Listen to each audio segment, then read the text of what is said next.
Guys, we're back for another review. We're here to give a review on the casting ability of the Accurate dpx2. So this one has 3 dogs and an anti-reverse system and a cast control. I would say that this is very similar to a Dauntless, but the Dauntless does not have a cast control. In my opinion, I don't know why they removed it, but if you can find a reel like this, it's definitely worth grabbing. It's got great stainless steel gears. I'm trying to compare this reel to the Avid Raptor, which is the MXJ, which is very similar. So far, what I've noticed is that the Avid casts well. This casts just as well.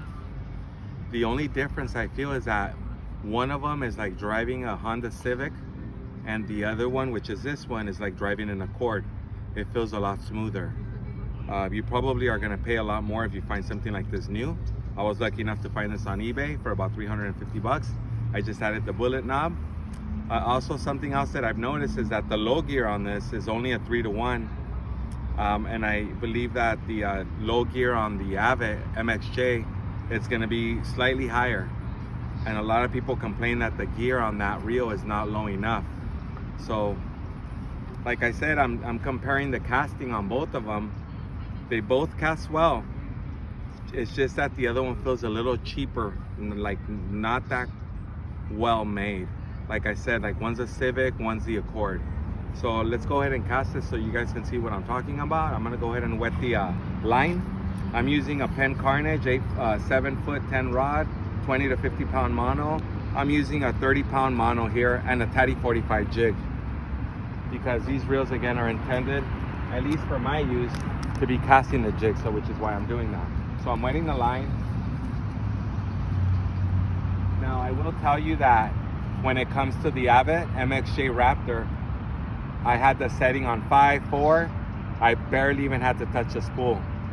There's no bird's nest, which is very important.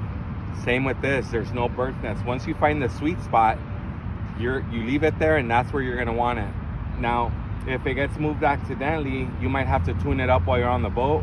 The only thing you really have to do is grab a little Sharpie marker, mark it, and mark the side plate so you know where your sweet spot is and you never have to mess with it again. But here we go.